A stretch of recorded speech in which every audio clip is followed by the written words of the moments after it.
Boa noite, irmãos. O Senhor é bom. Amém? Amém. Antes de nós orarmos, eu queria dar uma instrução para nós essa noite.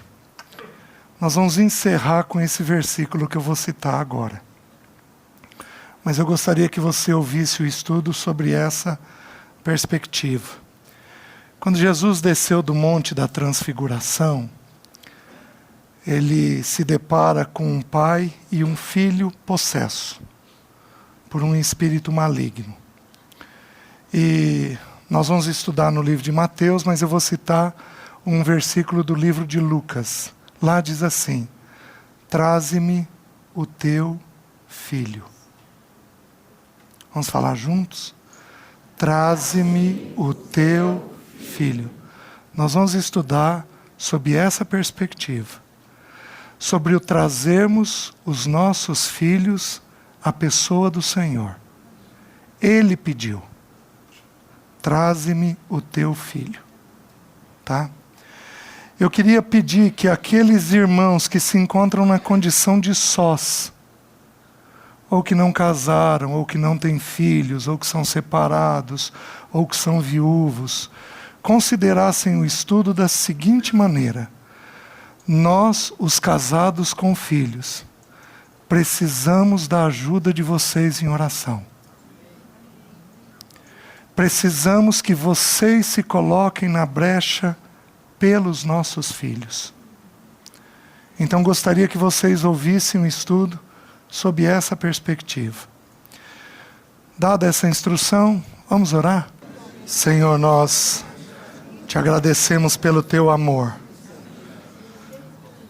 Reconhecemos a nossa indignidade, a nossa incapacidade. Falamos como aquele pai daquele filho. Aumenta a nossa fé. Visita o teu povo reunido nesse local. Visita a tua igreja reunida aqui em Londrina nesse momento. Todos os lugares em que ela está reunida. Que o teu Espírito Santo desça até nós, ajudando-nos, Senhor, a te ver um pouco mais. Levanta-nos de forma adequada essa noite. Que a tua palavra seja eficaz dentro de nós.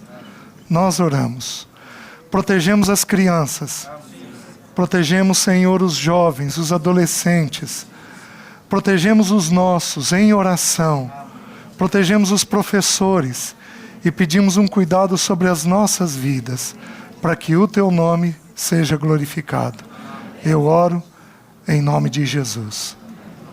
Amém. Isaías, capítulo 61. Queria só citar 2 versículos para os irmãos. Meus queridos, aprove a Deus, na sua sabedoria, se revelar como um pai no Novo Testamento. Ele também faz isso no Velho Testamento, mas ele faz isso de forma muito escassa. Mas ele se refere, nós temos algumas poucas menções no Velho Testamento de Deus aparecendo como um pai e conduzindo os seus como filhos seus. Mas no Novo Testamento, Deus veste essa roupagem, este papel, a roupagem de um pai. E aprove a ele que quem revelasse o pai fosse o filho. Deus é revelado nas Escrituras de algumas maneiras. Por exemplo, Romanos nos ensina que a natureza revela Deus. Que ao olharmos para a natureza, nós sabemos que existe um Deus. Aprove a Deus também se revelar no casamento. Porque o texto bíblico diz: grande é este mistério, mas eu me refiro a Cristo e à igreja. Um casamento não teria outro propósito a não ser o de revelar Cristo e a igreja. O homem amando de tal maneira que sua esposa visse Cristo. E ela se sujeitando em graça e cooperando de tal maneira que fosse visto a santa e bendita igreja, na expressão dela. Então Deus se revelou, Ele se revela através de um corpo, que é a igreja.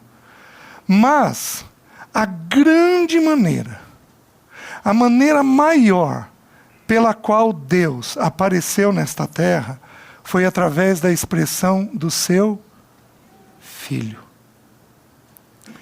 Por que da filiação?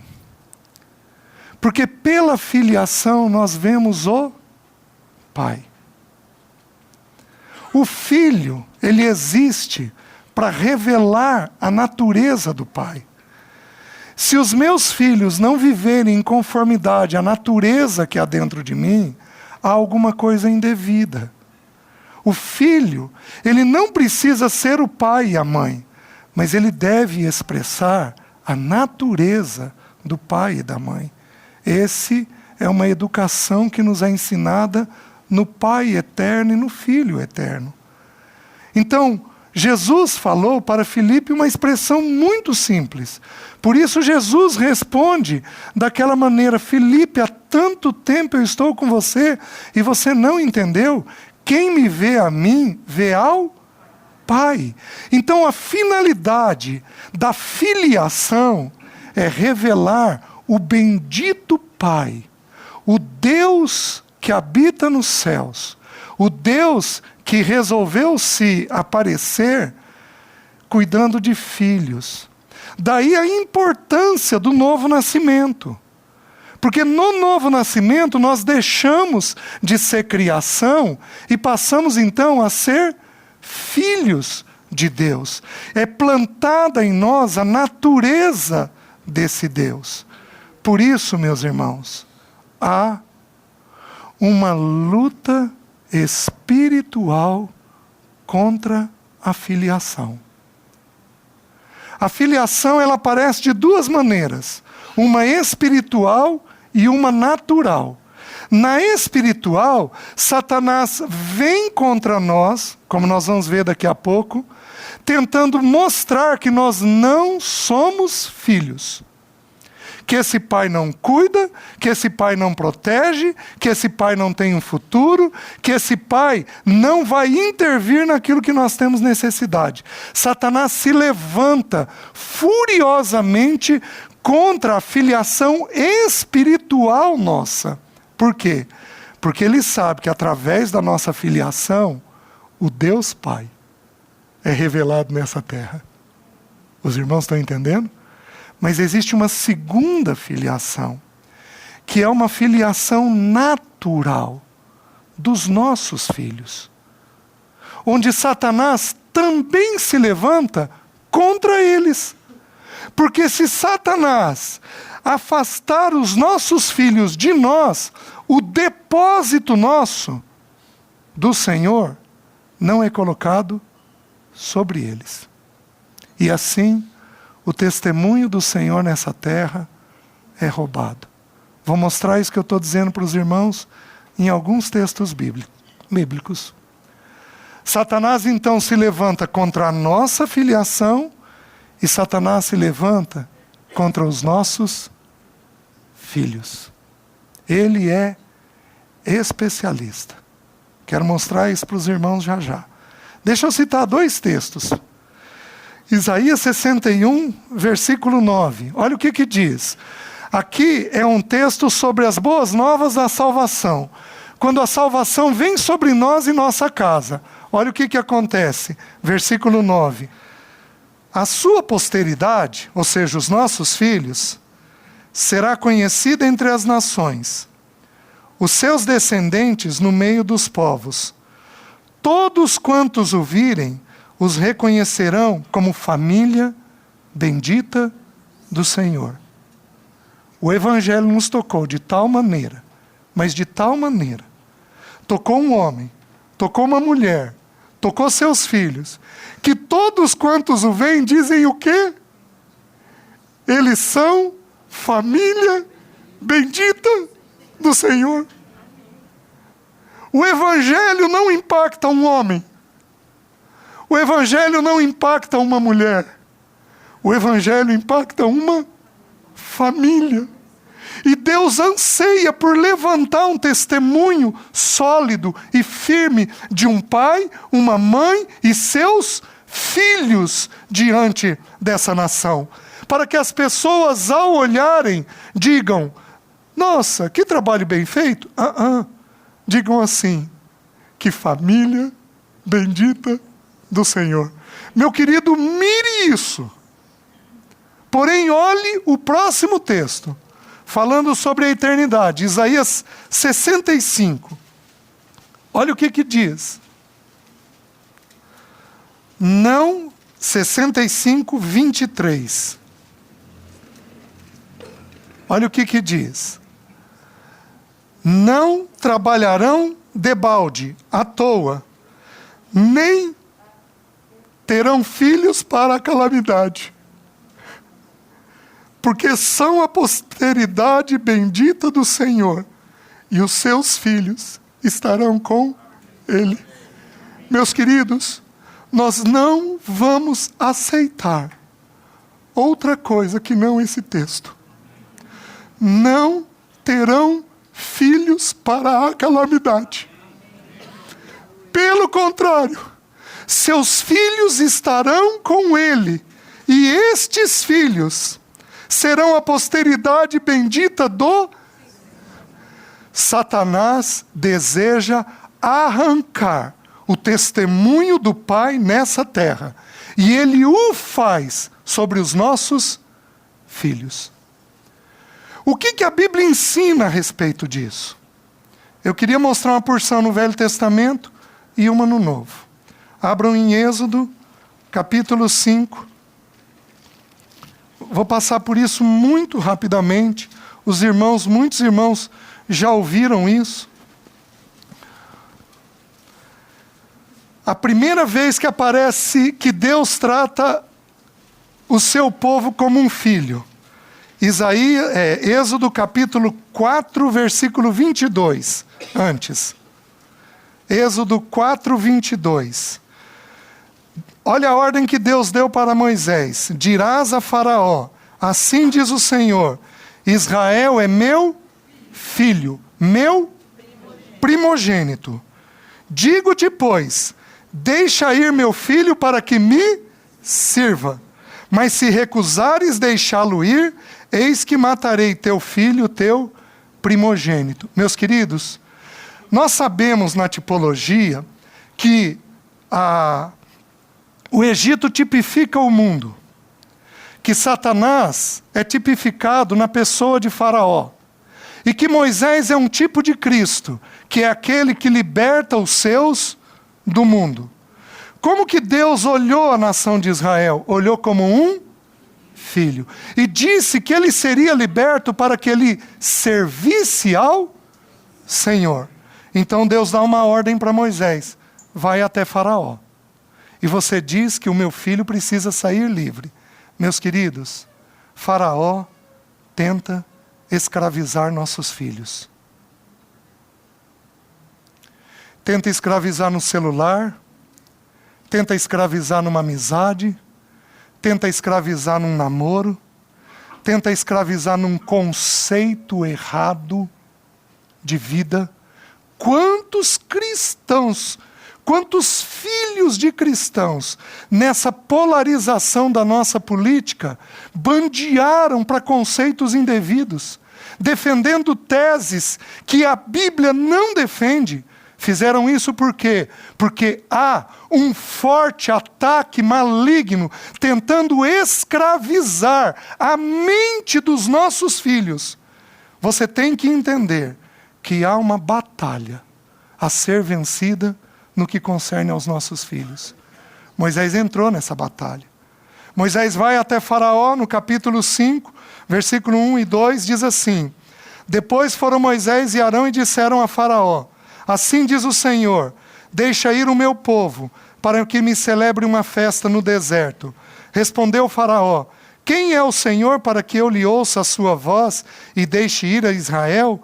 Não conheço o Senhor, nem tampouco deixarei ir a Israel. Meus queridos, sabe o que Satanás está falando no mundo espiritual? Não deixarei ir o seu filho. Não deixarei ir. Ele lança a mão de sutileza, de estratégia. Ele lança a mão de pessoas. Ele lança a mão de pessoas dentro do reunir às vezes, usadas por ele de uma forma indevida, para tentar de todas as formas e de todas as maneiras, não deixar que Deus levante uma posteridade que vai falar do seu nome. Vocês estão entendendo? Simples. Uma luta espiritual. E aí Satanás levanta 5 impedimentos para que esse povo não adore o Senhor, para que esse filho não seja livre para servir o Senhor. Eu vou passar muito rapidamente pelos 5 impedimentos, porque não é a ênfase que eu quero dar. Eu quero mostrar que isto daqui, no chamamento de Israel, é a mesma coisa que houve com o nosso Senhor no batismo e no Monte da Transfiguração. Uma tentativa maligna de roubar a filiação. Olha o que Satanás, olha o que Faraó fala. No versículo 6 do capítulo 5. O primeiro impedimento. Naquele mesmo dia, pois, deu ordem Faraó aos superintendentes do povo e aos seus capatazes, dizendo: daqui em diante não torneis a dar palha ao povo, para fazer tijolos, como antes. Eles mesmos que vão e ajuntem para si a palha, e exigirei deles a mesma conta de tijolos que antes faziam. Nada diminuireis dela. Estão ociosos e por isso clamam: vamos e sacrifiquemos ao nosso Deus. Agrave-se o serviço sobre esses homens, para que neles se apliquem e não deem ouvidos a palavras mentirosas. Primeira estratégia do diabo: ele aumenta o trabalho. Ele aumenta o trabalho.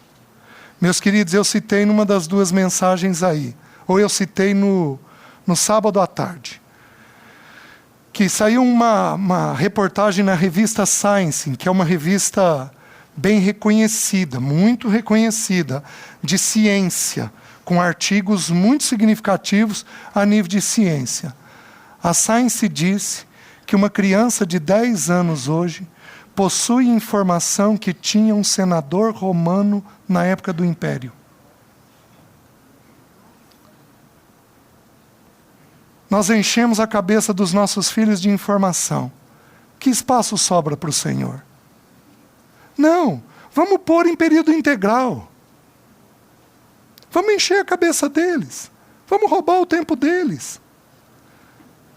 Meus queridos, você tem que aprender a se posicionar diante desse sistema. Nossos filhos precisam de nós. Satanás coloca para um ou outro aqui um chefe complicado, que quer que você trabalhe 50, 60 horas na semana. Satanás coloca para algumas mulheres um desespero com relação ao futuro, de tal forma que elas ficam inquietas e precisam se ocupar. E aí o povo de Deus fica um povo ocupado. E esta é a primeira estratégia de Satanás para que não haja uma família bendita do Senhor. A primeira estratégia dele é aumentar o tempo nosso de trabalho. O irmão Paulo Bornelli tem uma expressão curiosa. Ele diz que o povo de Deus deveria ser mais desocupado com relação a esse sistema. Para ser mais ocupado com relação às coisas próprias do Senhor. Então a primeira estratégia. Segunda estratégia que ele levanta, capítulo 8, versículo 25. Eu estou passando muito rapidamente. Depois os irmãos podem estudar isso com mais calma. O irmão Macintosh estuda isso daqui de um jeito bem adequado.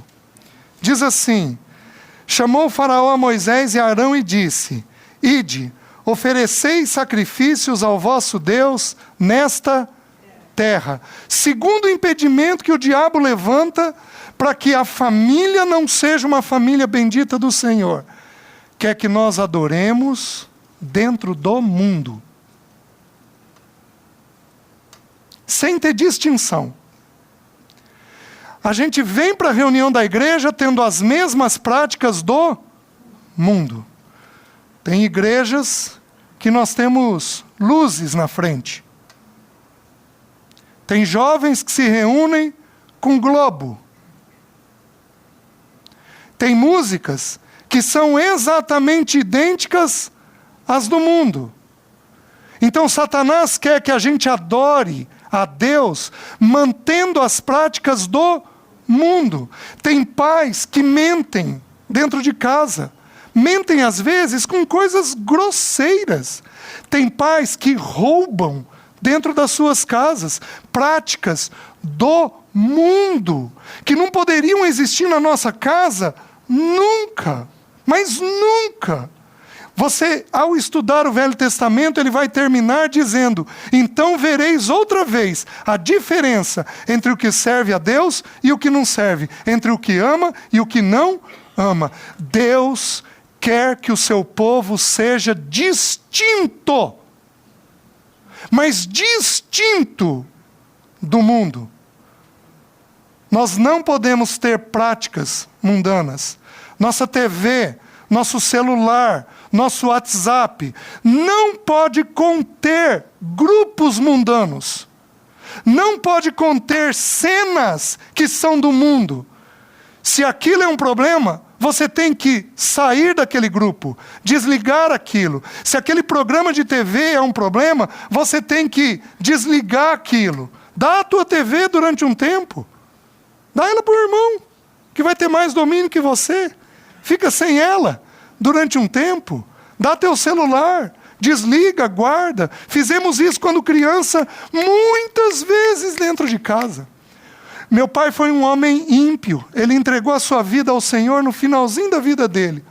Um dia, eu não me lembro o motivo, eu e meu irmão menor, nós temos 1 ano de diferença, quebramos o pau por causa da TV. Meu pai era um italiano que se posicionava, ele era bravo para danar. Meu pai levantou e disse: ó, a mãe de vocês vai sofrer, mas nós vamos fazer o seguinte, 1 mês ela desligada. Nossa família nunca conversou tanto quanto naquele mês. Eu tenho as cenas até hoje. Meus queridos, isso deve ter uns 50 anos. Todo mundo colocava a cadeira na calçada e a gente passava o final do dia e a noite juntos conversando e brincando. Os vizinhos vinham. Nós temos que entender que não cabe práticas mundanas dentro de nós. Nós somos um povo distinto do Senhor. Mas o problema não é esse ponto. Porque esse segundo impedimento, ele é grave, mas é fácil da gente identificar. Você quer ver a sutileza agora? Vejam o versículo, continuação, versículo 26. Respondeu Moisés: não convém que façamos assim. Por que ofereceríamos ao Senhor nosso Deus sacrifícios abomináveis aos egípcios? Eis que se oferecermos tais sacrifícios perante os seus olhos, nos apedrejarão eles? Temos de ir caminho de 3 dias ao deserto e ofereceremos sacrifícios ao Senhor nosso Deus, como ele nos disser. Então diz Faraó: deixar-vos-ei ir, terceiro impedimento, agora no versículo 28. Deixar-vos-ei ir, para que ofereçais sacrifícios ao Senhor vosso Deus no deserto. Somente que saindo não vades muito longe, orai também por mim. O diabo pediu oração. É assustador. Quando no Novo Testamento diz a mesma coisa que está aqui, dizendo que Satanás aparece para nós como anjo de luz, e que ele tem os seus ministros de justiça plantados no nosso meio, plantados na vida dos nossos filhos. Então qual é o terceiro impedimento? Ele diz o seguinte: não, então vamos fazer o seguinte, você não oferece no mundo, mas você oferece perto do mundo. Temos que dar resposta para a igreja de Deus sobre alguns assuntos que pertencem ao mundo. Que shows nossos filhos podem ir? Eles podem ir numa ópera? Eles podem ir no Lollapalooza? Eles podem ir no Rock in Rio? Os nossos jovens precisam de respostas. Eles podem fazer tatuagem? O que a Bíblia diz a respeito disso? Qual é o posicionamento nosso de coisas que parecem legítimas, mas não são totalmente legítimas? Nossos filhos precisam conversar conosco sobre esses assuntos. E nós precisamos, baseados numa dependência do Senhor, encontrar as respostas bíblicas para esses assuntos. Não cabe um culto próximo do mundo. Não cabe. Alguns homens aqui vão jogar futebol com ímpios. Talvez alguns aqui participem de grupos de motoqueiros ímpios. Eu vou te dizer uma coisa, salvaguardando. Se não for para você evangelizar ou por trabalho, o nosso contato com ímpios deveria ser questionado. Porque nós temos sim que amá-los, que ir até eles, que levar o evangelho até eles. Eu faço isso, mas nós fazemos com a expressa finalidade de levar o Senhor até eles. Não é para um hobby, não é para uma diversão, não é para um lazer, mas é com a expressa finalidade de levar o Senhor até eles. E com isso, nós damos um testemunho aos nossos filhos de que há um posicionamento, não apenas com o mundo, mas também com a periferia do mundo. Um posicionamento claro e sólido. Oh, meus queridos, o terceiro impedimento. Agora você quer ver qual é o quarto impedimento? Capítulo 10, versículo 9. Versículo 8, desculpem. Então Moisés e Arão foram conduzidos à presença de Faraó, e este lhes disse: Ide, servi ao Senhor vosso Deus. Porém, quais são os que hão de ir?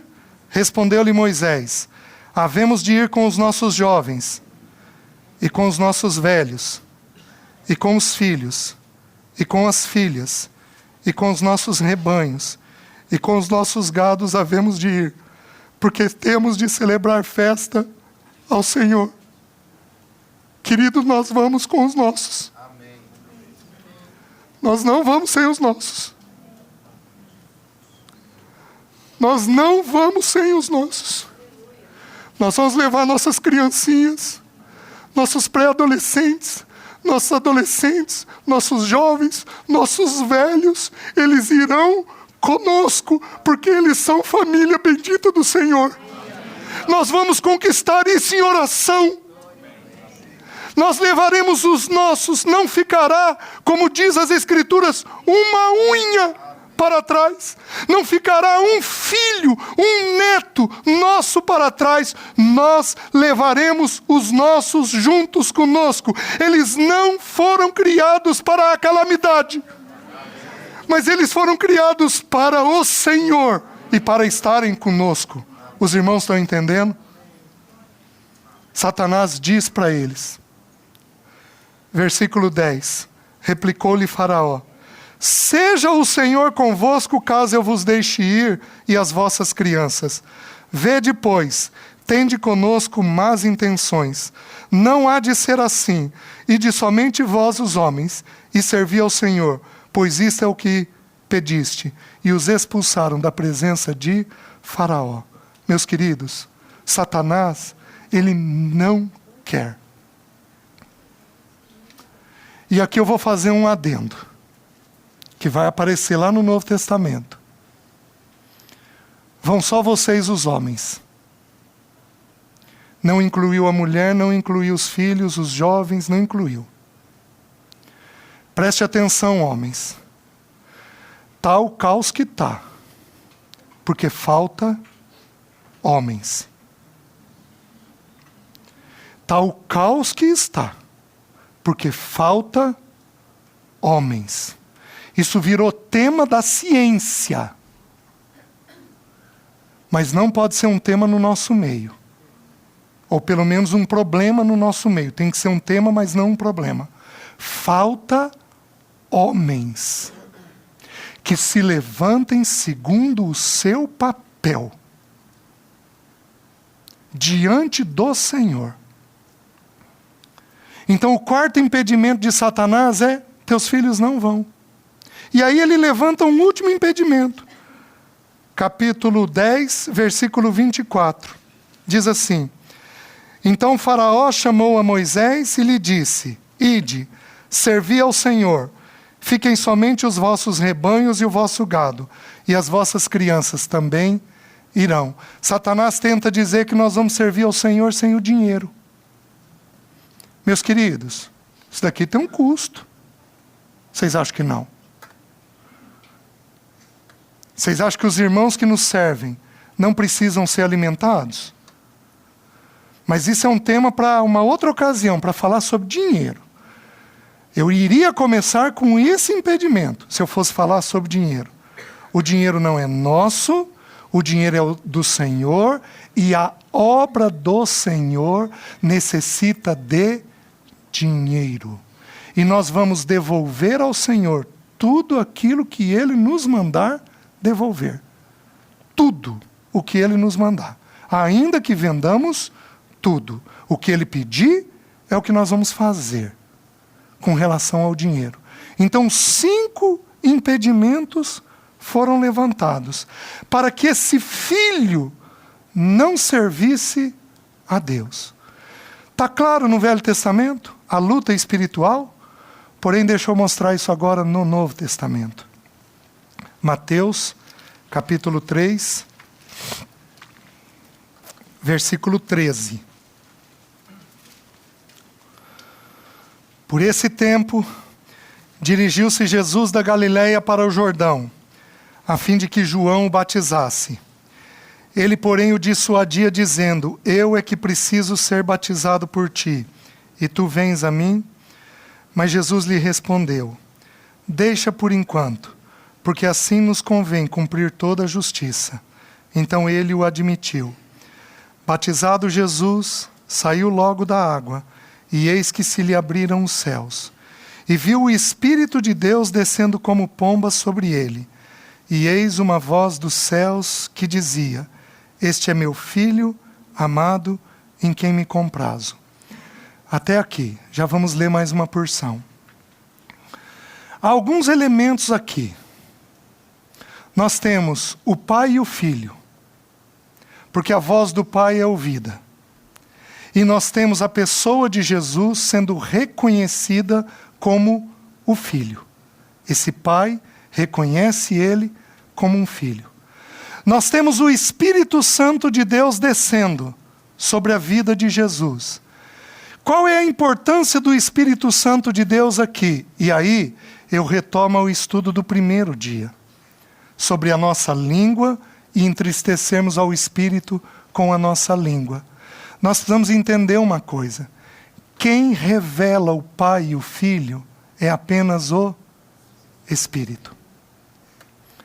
Queridos, nós temos irmãos preciosos, irmãos de um coração genuíno, dentro das igrejas pentecostais.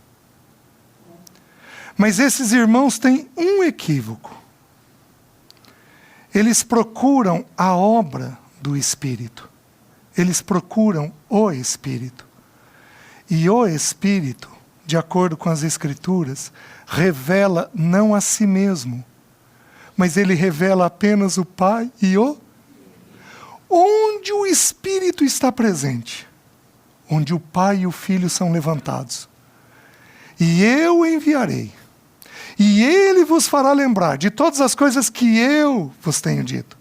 O Pai manda em nome do Filho, e Ele lembra as coisas do Filho e do Pai. Então nós conhecemos o Filho e o Pai mediante a ação do Espírito Santo de Deus. Por isso que, neste texto, quando o Filho é revelado, o Espírito Santo desce poderosamente para revelar esta filiação. Por isso que o Espírito Santo de Deus não pode ser entristecido dentro de nós. Porque senão nós comprometemos o avanço da nossa filiação. Vocês vão lembrar, já foi dito para os irmãos uma vez, não precisam abrir, João 8,32, e conhecereis a verdade, e a verdade vos libertará. João 8,36, se pois o Filho vos libertar, verdadeiramente sereis livres. Quem liberta não é Jesus. Nós sabemos que é Jesus. Mas o texto não escreveu que é Jesus, que é o Cristo, que é Jesus Cristo, que é Cristo Jesus, que é o nosso Senhor Jesus Cristo. O texto não disse isso. O texto disse para nós que quem liberta é o... Quando Deus te visita pelo Espírito Santo e te abre uma porção das Escrituras de algo que você tem medo, de algo que você tem dificuldade, e o teu coração é ganho, naquele momento você é liberta, porque naquele momento você se viu como filho de um Deus amoroso e bendito. Por isso os nossos irmãos do passado iam para a estaca, cantando, iam para a fogueira, cantando. Por quê? Porque eles tinham plena segurança da sua filiação. O Espírito Santo vem e faz isso. O que eu quero mostrar para vocês? Que as duas vezes que a voz do Pai veio sobre o Filho, nós temos a mesma cena. Nós temos o Espírito, nós temos o Pai, nós temos o Filho, nós temos Satanás e nós temos a filiação tentando ser roubada de nós. Você quer ver? Olha o que diz capítulo 4. A seguir, foi Jesus levado pelo Espírito ao deserto para ser tentado pelo diabo. E depois de jejuar 40 dias e 40 noites, teve fome. Então o tentador, aproximando-se, lhe disse: se és filho de Deus, manda que estas pedras se transformem em pães. Jesus, porém, respondeu: está escrito, não só de pão viverá o homem, mas de toda palavra que procede da boca de Deus. Então o diabo levou a cidade santa, colocou-o sobre o pináculo do templo e lhe disse: se és filho de Deus, atira-te abaixo, porque está escrito, aos seus anjos ordenará a teu respeito que te guardem. Eles te susterão nas suas mãos, para não tropeçares em alguma pedra. Respondeu-lhe Jesus: também está escrito, não tentarás o Senhor teu Deus.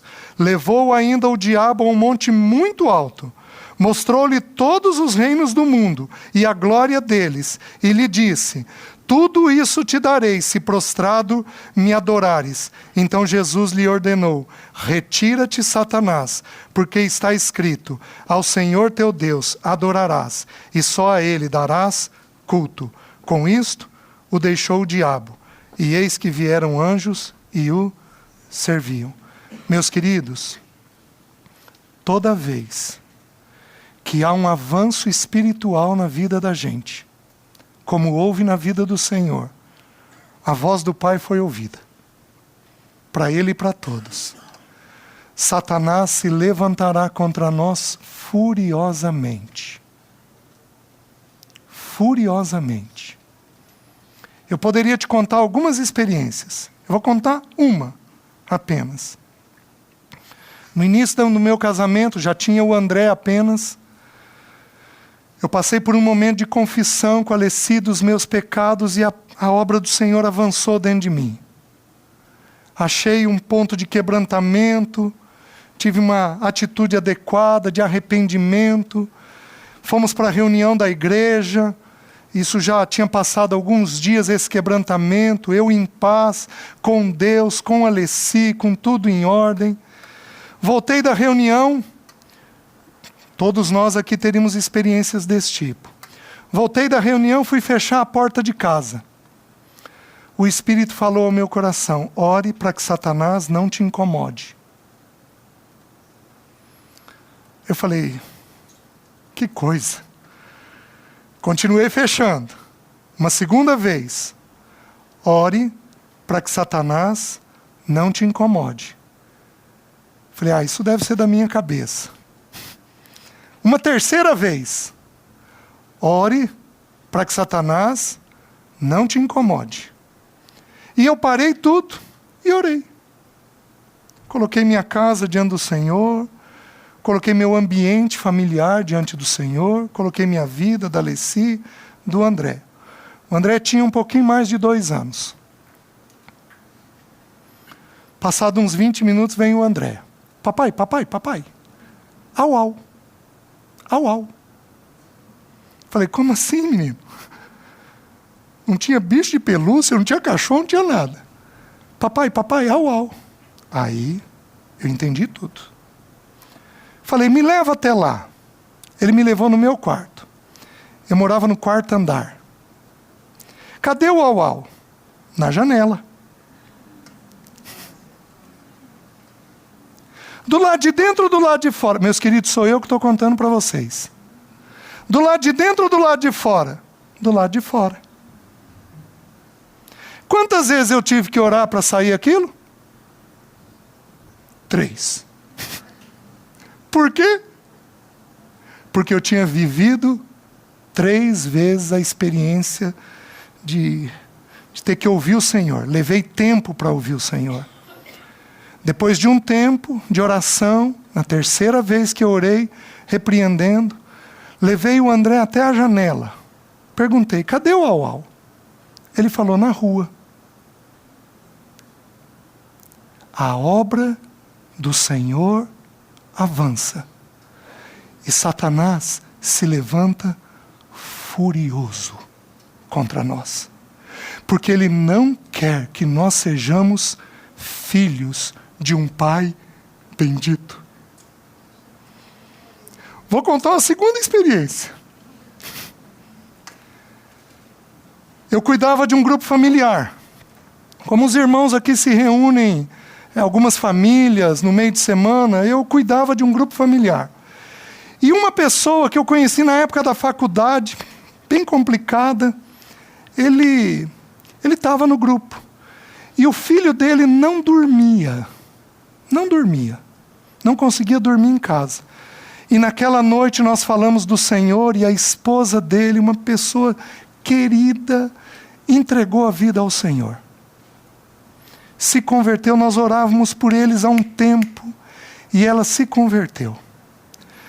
No dia seguinte, todo mundo de manhã que tinha filho pequeno ligando para mim. Porque todas as crianças do grupo foram atacadas. Uma caiu da cama, outra não deu conta de dormir, outra não parava de chorar, outra via um demônio na porta do quarto, tinha um homem.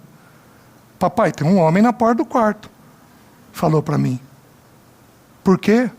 Porque a obra do Senhor estava avançando. Isso daqui não é para nos assustar. Isso daqui é para nos dar realidade espiritual. Quando a obra do Senhor avança em nós, algum mover Satanás faz contra nós.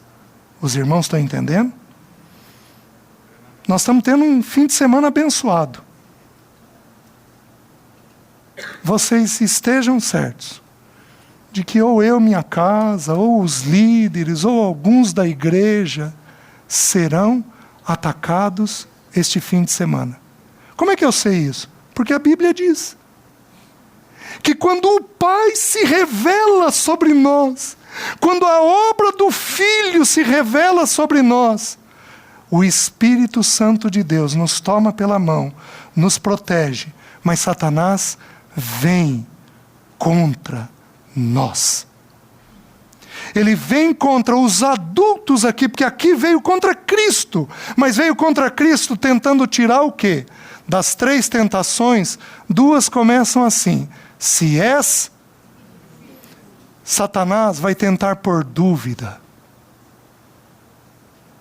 vai tentar trazer tormento, vai trazer ansiedade, vai trazer inquietação, vai trazer dificuldade, porque, queridos, assim é na carreira cristã. Nós somos filhos, nós somos noiva do Senhor, nós somos servos do Senhor, porém nós também somos soldados do Senhor. E nós temos que entender que este tempo, nesta peregrinação, nós seremos soldados todos os dias da nossa vida, porque há um inimigo furioso se levantando contra o testemunho do Senhor nas nossas vidas. Os irmãos estão entendendo? A obra avançou.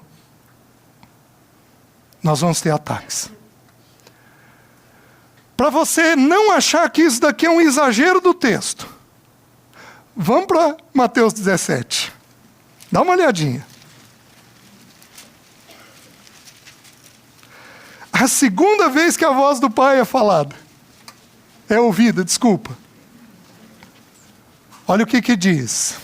Mateus 17.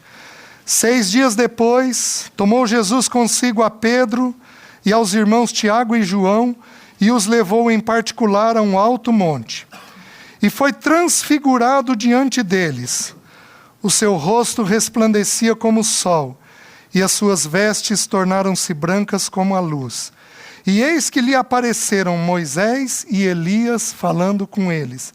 Moisés representa a lei, Elias representa os profetas. Então disse Pedro a Jesus: Senhor, bom é estarmos aqui. Se queres, farei aqui 3 tendas. Uma será tua, outra para Moisés, outra para Elias. Falava ele ainda quando uma nuvem luminosa os envolveu. E eis vindo da nuvem uma voz que dizia: Este é o meu filho amado em quem me comprazo. A ele ouvi. Agora foi acrescentado uma expressão: a ele ouvi. Porque a obra está avançando no Senhor e em nós. Por que ele colocou a ele ouvir? Porque agora ele está esclarecendo o seguinte: pega os profetas, pega a lei e encontra Cristo dentro dela. Não é a lei e não são os profetas. É Cristo dentro dela. É o que ele falou aos discípulos de Emaús. Ó tardos e nécios de coração, para crer tudo aquilo que os profetas vos disseram. Então lhe abriu as Escrituras e lhe mostrou tudo que a seu respeito estava escrito na lei, nos salmos e nos profetas. Então agora o Pai está dizendo: você pega todo o Velho Testamento e encontra Cristo no Velho Testamento, toda essa bendita realidade do Filho amado lá no Velho Testamento. Queridos, o Pai falou audivelmente ao Filho, confirmando que Ele é meu, que Ele é Filho, que Ele é amado e que o Pai tem prazer nele. Pedro, Tiago e João ouviram isto, presenciaram isto, tiveram um impacto disso. A mesma coisa aconteceu em Mateus 3, no batismo. Porém, em Mateus 4, nós tivemos um ataque maligno. Jesus desce do monte. O que ele tem? Um ataque maligno. Deixa eu mostrar para vocês. O versículo 6, eu esqueci de completar. Ouvindo os discípulos, caíram de bruços, tomado de grande medo. Aproximou-se deles, tocou-lhe Jesus, dizendo: Erguei-vos e não temais. Então eles, levantando os olhos, a ninguém viram, senão Jesus. E descendo eles do monte, ordenou-lhes Jesus: a ninguém conteis a visão, até que o Filho do Homem ressuscite dentre os mortos. Mas os discípulos o interrogaram: por que dizem, pois, os escribas ser necessário que Elias venha primeiro? Então Jesus respondeu: de fato, Elias virá e restaurará todas as coisas. Eu, porém, vos declaro que Elias já veio e não o reconheceram. Antes fizeram com ele tudo quanto quiseram. Assim também o Filho do Homem há de padecer na mão deles. Então os discípulos entenderam que lhes falara a respeito de João Batista. E quando chegaram para junto da multidão, aproximou-se dele um homem que se ajoelhou e disse: Senhor, compadece-te de meu filho, porque é lunático e sofre muito, pois muitas vezes cai no fogo e outras muitas na água. Apresentei-o a teus discípulos, mas eles não puderam curá-lo. Jesus exclamou: ó geração incrédula e perversa, até quando estarei convosco? Até quando vos sofrerei? Trazei-me aqui o menino. E Jesus repreendeu o demônio, e este saiu do menino, e desde aquela hora ficou o menino curado. Então os discípulos, aproximando-se de Jesus, perguntaram em particular: por que motivo não podemos nós expulsá-lo? E ele lhes respondeu: por causa da pequenez da vossa fé. Pois em verdade vos digo que se tiverdes fé, como um grão de mostarda, direis a este monte: passa daqui para acolá, e ele passará. Nada vos será impossível. Mas esta casta, se não se expele, senão por meio de jejum e oração.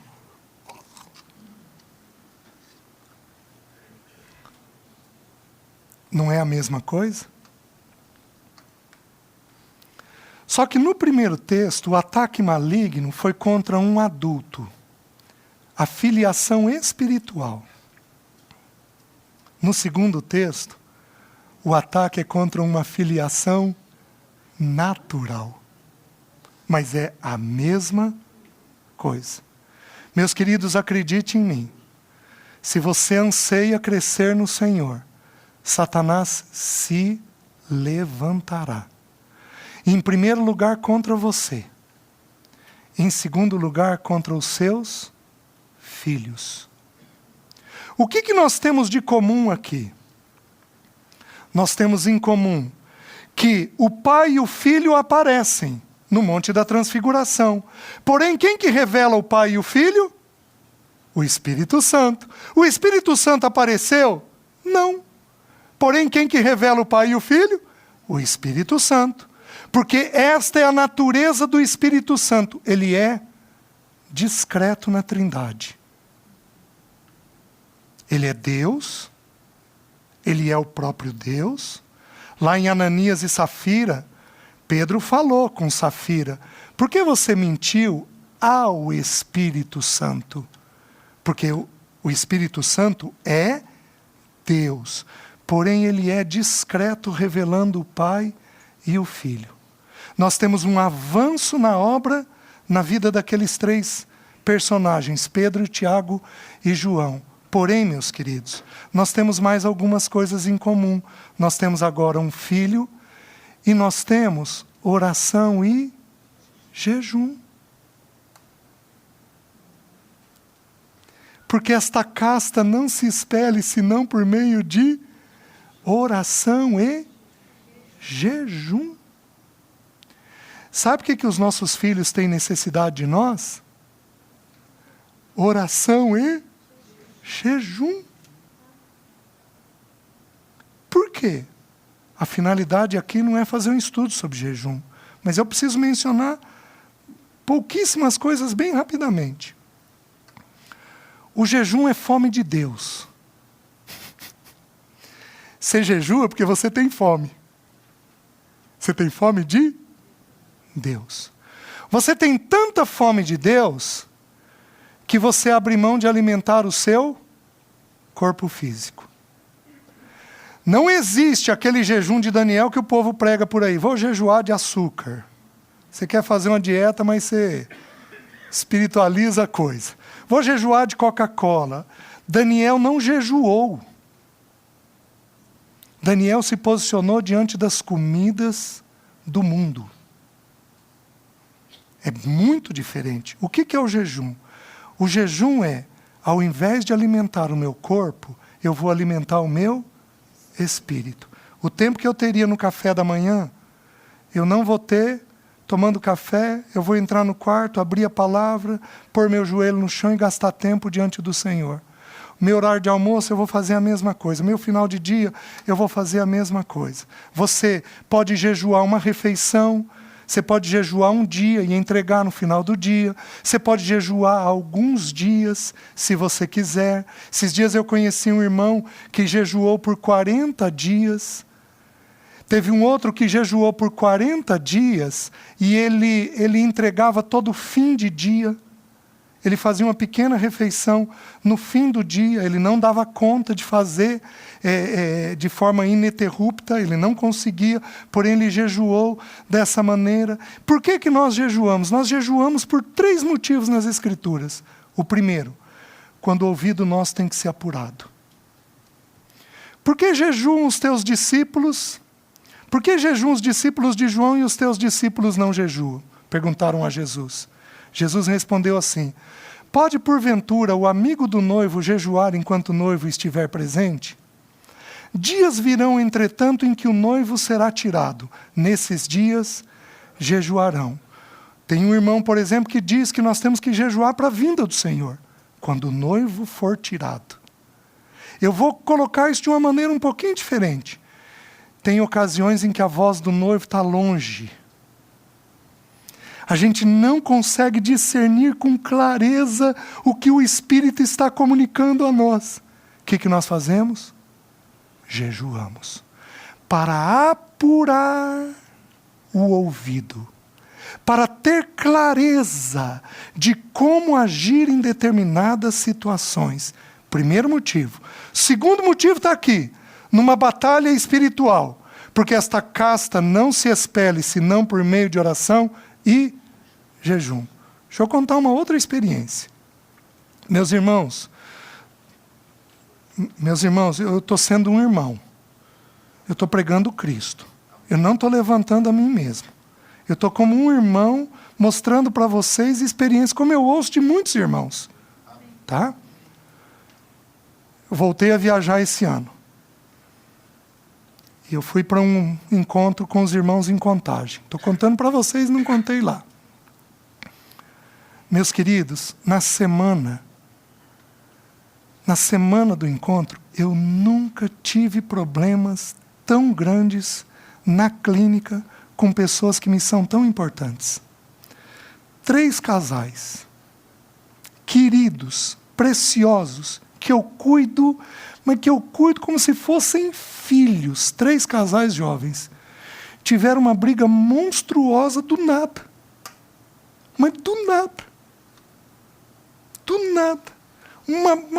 Aquilo tomou uma dimensão que os 3 falaram de separação. Gente boa que estava estável, uma besteira. Eu sabia que aquilo também era um ataque contra mim. Por quê? Porque tudo que Satanás quer é nos dividir. Pela graça de Deus, o Senhor nos deu vitória. Nas 3 situações. Você precisa entender que se a obra do Pai e do Filho for avançar em você, Satanás se levantará contra você. O terceiro motivo pelo qual nós jejuamos nos é ensinado no livro de Atos, que é quando os líderes são eleitos pela casa de Deus. Eles separaram Paulo, Barnabé e outros irmãos para a obra do Senhor, mas a igreja separou depois de um período de oração e jejum, para ter clareza de quem são os irmãos que Deus está levantando no nosso meio. Então o que nós fazemos? Nós nos colocamos diante do Senhor. Porém, esse texto tem uma coisa que não tem no primeiro. Tem um homem trazendo seu filho. Quando eu leio essa porção, eu me faço algumas perguntas. Cadê esta mãe? Porque um filho lunático, que um espírito maligno toma, joga no fogo, joga na água, tenta matar. Quem é que faz o primeiro movimento para cuidar? Por que esta mãe não está? Pode ser que ela tivesse morrido? Pode ser que ela fosse negligente? Pode ser que ela estivesse doente? Mas pode ser que o Espírito Santo de Deus esteja nos comunicando uma outra coisa. Esteja nos comunicando que nós, homens, é quem respondemos por tudo o que acontece na casa. O principal papel do homem nas Escrituras é prover. Sabe uma coisa que o homem provê de acordo com Timóteo? Quero, portanto, que os varões levantem mãos santas, sem ira e sem animosidade, e orem. Sabe quem tem que ter essa atitude de oração? Meus queridos, o que eu vou falar é vergonhoso para mim. Eu sou casado com uma mulher de oração, mas ou tarefa difícil de ter aprendido. A ser um homem de oração. Porém, é para os homens proverem oração. É para nós provermos oração. As mulheres precisam perceber aquilo que acontece. E nós temos que, com coragem, chamar vocês. Vem cá, vamos colocar isso diante de Deus. E sabe pelo que é para a gente orar? A Bíblia diz, por tudo. Vamos fazer uma viagem? Vamos orar. Vamos mudar de colégio? Vamos orar. Vamos falar do amigo fulano de tal do nosso filho? Vamos orar. Vamos conversar com ele a respeito de tal coisa? Vamos orar. Nós colocamos tudo diante do Senhor em oração. Aqui nós temos um ensino para nós, de que nesta batalha espiritual, o Senhor anseia que os homens desta congregação, que os homens deste reunir, se levantem como soldados, vistam a armadura de Efésios e coloquem as suas casas diante de Deus em oração. Esta deveria ser uma prática. Eu falei para os irmãos no início do estudo na sexta-feira, que o desejo do meu coração era trazer algumas práticas saudáveis para o dia a dia da nossa família. A língua serena é a árvore de vida. Pedir pelo Espírito Santo, não entristecer o Espírito Santo, longe de vós, amargura, cólera, ira, blasfêmia e gritaria, e bem assim toda malícia. É para a gente trazer a compaixão, a benignidade, o perdão. É para a gente, como nós vimos ontem, ter um espírito de amor, de ágape, andar. E agora eu estou trazendo mais uma coisa. Nós devemos nos levantar, protegendo as nossas casas e os nossos filhos em oração. Quantas irmãs aqui têm o coração inclinado para seus filhos? Vocês acordam um dia de repente com o coração apertado. Tem fulano, olha, eu não estou bem, querido, está acontecendo alguma coisa com o ciclano. Imagina. Uma vez a Alessi me falou algo a respeito de um dos meus filhos. Eu falei, imagina, Alessi. Levei 3 meses para perguntar. Quando perguntei, ela estava certa. Perdi 3 meses. Se eu tivesse o entendimento que eu tenho hoje, eu não teria perdido esse tempo. Porque eu saberia que toda percepção tem que ser colocada diante de Deus em oração. Nossos filhos precisam da nossa oração e do nosso jejum. E como foi ensinado para os irmãos lá no livro de Marcos, lá no livro de Lucas, essa mesma porção diz assim: traze-me teu filho. A partir de hoje, não vai passar um dia sem que nós tragamos os nossos filhos diante do Senhor. Porque eles não são para calamidade. Amém? Amém? Eu queria fazer uma coisa. Eu queria orar pelos homens. Eu queria, em primeiro lugar, orar pelos homens. Porque nós temos necessidade que o Senhor levante homens no nosso meio, que entendam isso daqui. Meus queridos, o homem é um soldado. Na vida espiritual, a mulher também é um. Mas, em geral, quem a gente envia primeiro para? Até no natural isso acontece.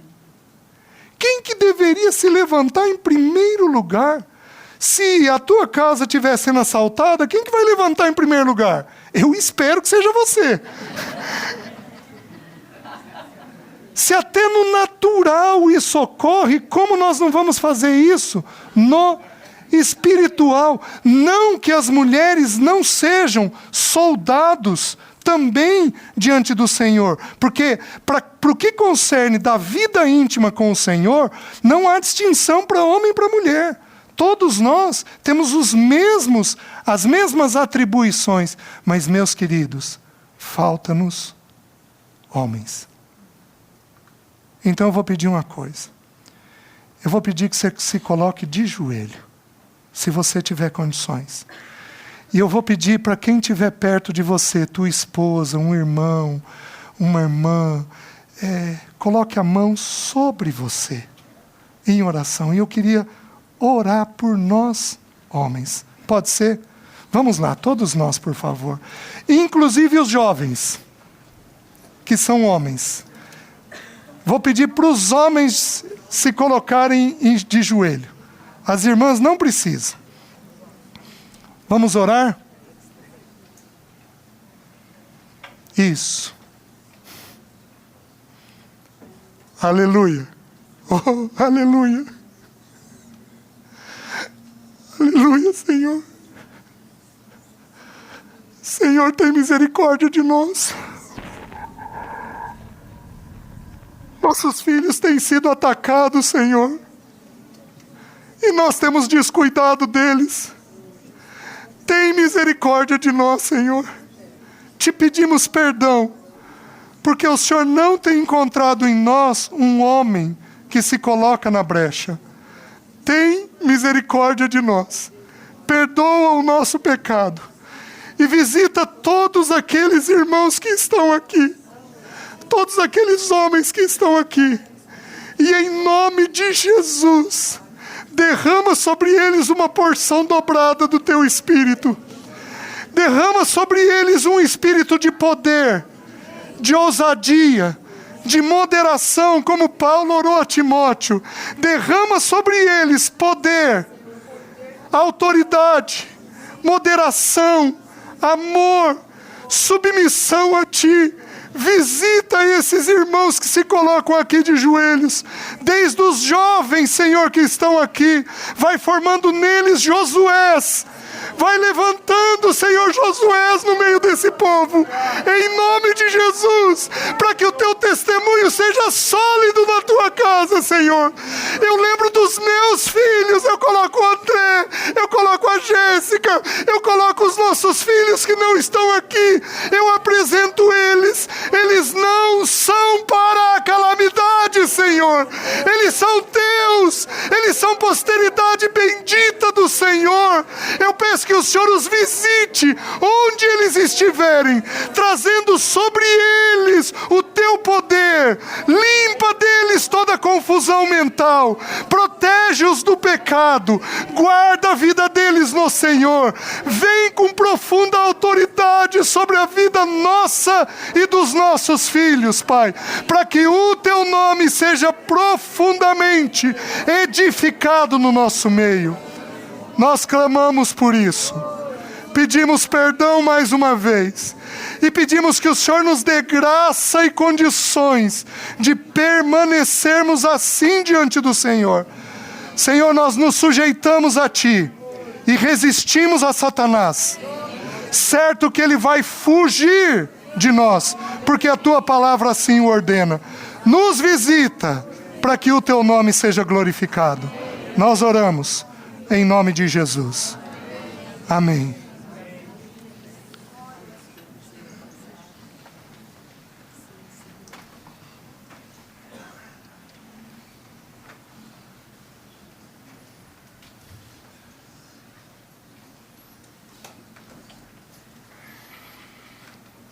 Amém. Deus os abençoe.